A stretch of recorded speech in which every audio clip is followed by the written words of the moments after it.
آپ دیکھ رہے ہیں OCN خبرنامہ۔ لوک سبھا الیکشن 2024 کی ووٹر لسٹ کو کیوں نہیں بنایا جا رہا ہے بنیاد؟ بہار میں ووٹر لسٹ سے متعلق الیکشن کمیشن سے میٹنگ کے بعد بیرسٹر اسد الدین اویسی کا بڑا سوال، میڈیا سے کی بات چیت۔ ہم نے CC صاحب کو کہا کہ آپ 2024 کی جو الیکشن کو اس کو آپ کوالیفائنگ لسٹ کیوں نہیں مانتے؟ بھائی 24 میں تو ہم نے ووٹ دیا، اب 25 میں آپ کہہ رہے ہیں کوئی ڈاکومنٹ دو، تو یہ ہم نے ان سے پوچھا اور ہم نے ان کو بتایا کہ آپ نے 2024 میں وہ جو ووٹ ڈالنے دیا، آپ 25 میں ڈاکومنٹ پوچھ رہے ہیں، تو یہ تو 2 کلاس آف ووٹرز آپ نے کریٹ کر دیا جو آرٹیکل 14 کا وائلیشن ہے۔ آپ کو ریزنیبل جسٹیفیکیشن نہیں دے پا رہے ہیں۔ اور ایک بات ہم نے ان کے سامنے کہی کہ یہ جو بھی ایکسرسائز انہوں نے کیا ہے اس کا کوئی لا سے نہیں نکل رہا، it is purely an administrative law کے تحت کیا، تو اس کا بھی میلافائڈے اس میں ہوتا ہے۔ اور آخر میں ہم نے ان کو بتایا کہ سپریم کورٹ کا ایک ججمنٹ ہے جس میں ہمارے پہلے ریپرزنٹیشن میں ہم نے ذکر کیا تھا، جو 2005 کا سپریم کورٹ کا ججمنٹ ہے، جس میں سپریم کورٹ نے صاف طور پر کہا لال بہا حسین میں کہ the misuse of powers by ERO to disenfranchise electors, paucity of time, effective judgment of ERO جو یہاں پر ہو سکتا ہے، and consequence of having one name included in the previous electoral roll۔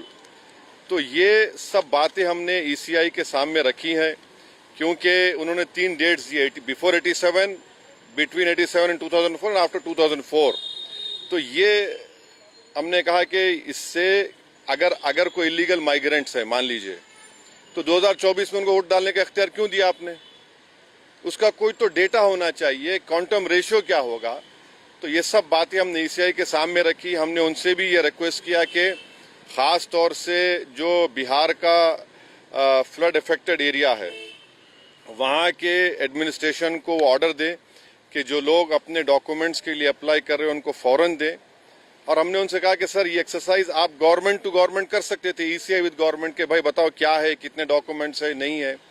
مگر میجر ریزن یہ ہے، میجر ہم کو جو لگتا ہے کہ جو بہار کے نوجوان باہر ہیں، چاہے ممبئی میں ہو، دلی میں ہو، ہریانہ میں ہو، پنجاب میں ہو، حیدرآباد میں ہو، ان کے لیے بڑی دقت پیش آئے گی، اور اگر نام ان کا نہیں آئے گا تو پھر ان کو ووٹ ڈالنے کا اختیار نہیں ملے گا۔ اور پھر یہ جو ایکسرسائز کو الیکشن کمیشن خود اپنے اس میں نوٹیفیکیشن میں کہہ رہا ہے کہ ERO اور ERO سٹیزن شپ ایکٹ 1955 میں کمپیٹنٹ اتھارٹی کو بول سکتا ہے۔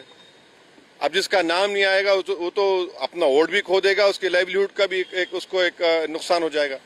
تو یہ سب باتیں ہم نے ان کے سامنے رکھی، بہت دیر تک ہماری میٹنگ ہوئی۔ صحیح خبریں جاننے کا آپ کو ہے خیال؟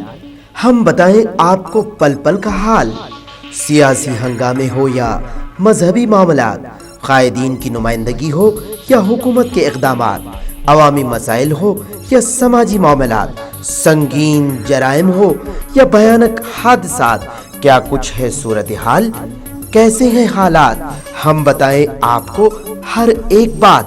جاننے کے لیے دیکھیے OCN خبرنامہ۔